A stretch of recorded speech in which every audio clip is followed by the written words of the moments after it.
and the issues still existed. They weren't coming to school to learn.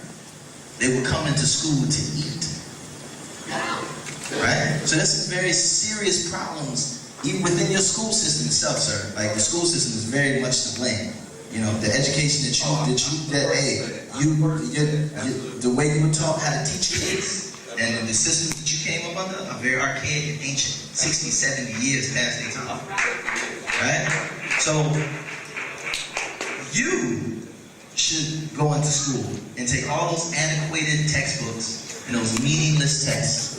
Meaningless tests. Say that viscerally. Meaningless tests. Right? That you sit over and watch these kids take. You know that they're not going to use 95% of that information at all. Right? You know that.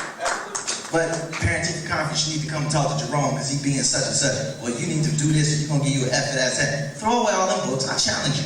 Throw away all them books. Throw away all of them. All the tests, everything. Right? And teach them kids something meaningful. Teach them how to grow a plant. Right? Teach them how to grow a plant. Teach them something meaningful. Right? In their lives, they can do it themselves. As opposed to just going in there and teaching them this English, which they ain't never going to use, or teaching this math that they're never going to use, or teaching this history that's backwards that they're never going to use. Right? So that's all. We equal now. You just as guilty. You just as guilty as Lil Wayne.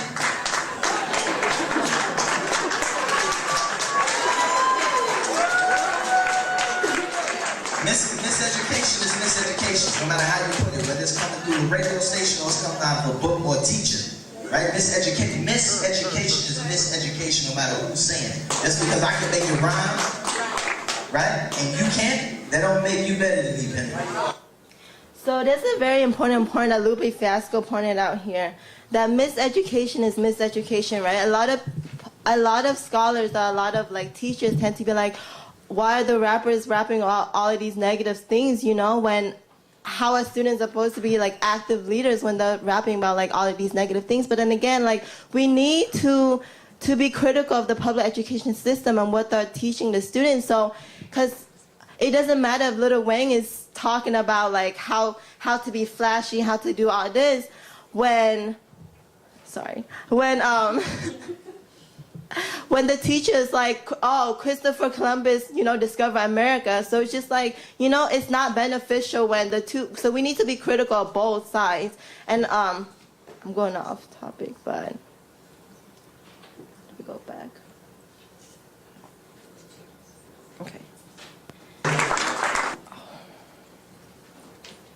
Okay. So, as Lupe said, students were not coming to school to learn, but they were coming to school to eat. So one of the questions I asked the students was, what would motivate you to come to after-school programs? And out of all the things that they could select, they picked that food would be the #1 motivation for students to come to after-school program. So currently, there's a lot of amazing after-school programs in Oakland. However, if food is not provided, how are students going to be motivated to come, right? Because when students are hungry, how are they going to be active participant in the classroom or even in these after-school programs? Another question I asked the student was, and this was a short answer question. I asked the student, what is your favorite topic at school? Surprisingly, 16 out of the 39 students wrote that math and science were their favorite classes. And also keep in mind that some of the students did not fill out this question. So out of the whatever number that the students filled out, 16 of them said that math and science were their favorite subjects. And this is very surprising for me because math and science were not my favorite subjects when I was in school. So students said their responses was just really simple. Mathematics because there's one answer, no argument. Math and science because it's really easy to me. I mean, why can't you say, oh, you know, this is really good, but then again, you got to be really critical as to why they choose math and science classes over history classes.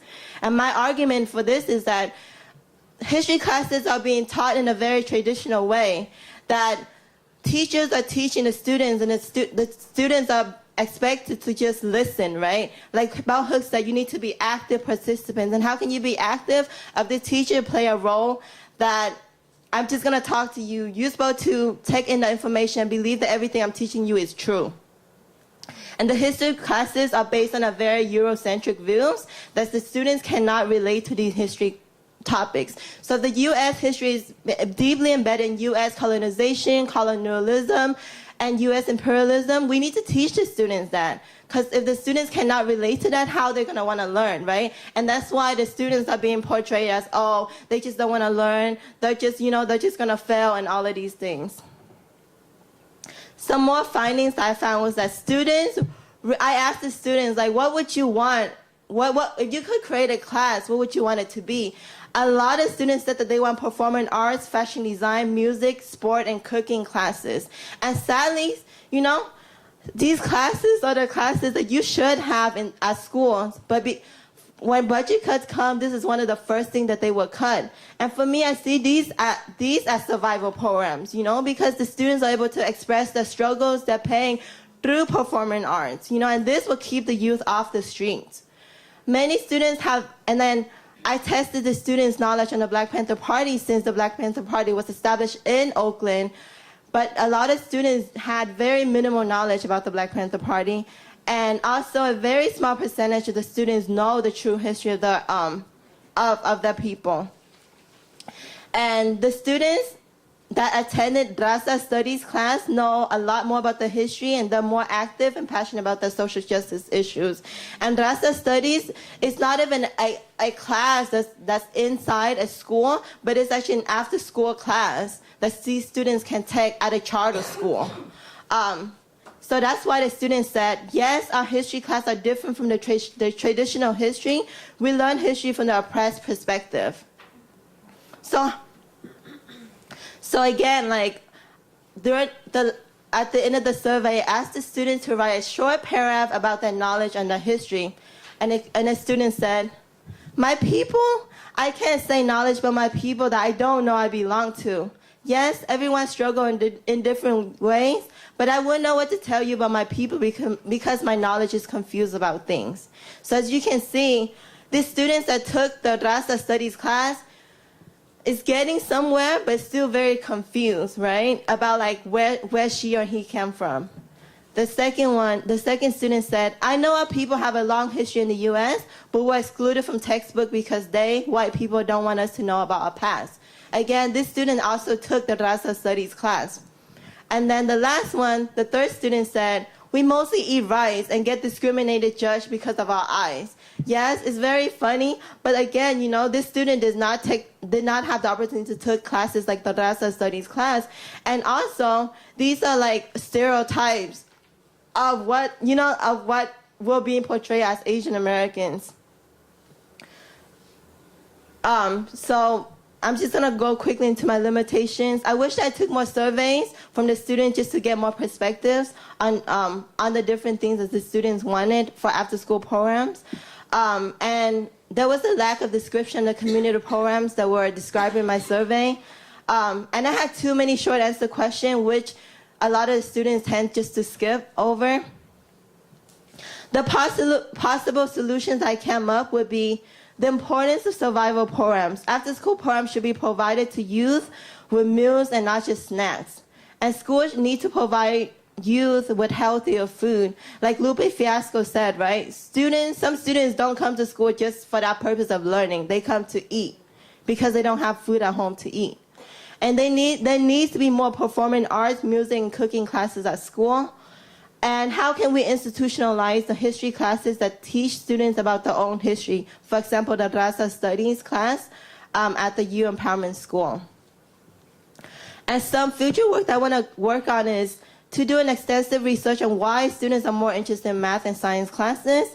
And I just want to do an examination of the Raza study at the Youth Empowerment School to analyze its benefits for students and the possible structure of how a community center in Oakland could be beneficial to students, since now there's no community center in Oakland. Like, there's no place where youth can just go and kick it at. And also, like, to be honest, like, my initial motivation for this research was like, oh, how can I build this big community center where youth can come and learn about the history, the culture, and all of this stuff. But from what I found out was just the obvious truth that everybody should know, the value of just feeding the kids and making sure that they can be active, they can be physically and emotionally just like well-being so they can actually learn. You know, like before we can get to like that step of learning, we need to like take care of ourselves. And like here at UC Santa Cruz, I'm sorry I'm going off right now, but like at UC Santa Cruz, we tend to like really take advantage of all of the resources that we have, you know. But like in communities like low-income communities in Oakland, like even as far as food, like we don't have healthy food. Like in every corner in Oakland, there's a church and there's a liquor store, you know. Hot chips was like breakfast for like me and my friends, you know. So like we gotta think about stuff like that. Again, thank you, Professor Hiroshi Fukurai, Angelica and Robin King, my FMP friends, AOP staff, students in Oakland for the inspiration, the Black Panther Party members, and other people that can continue to fight for the social injustice in our community.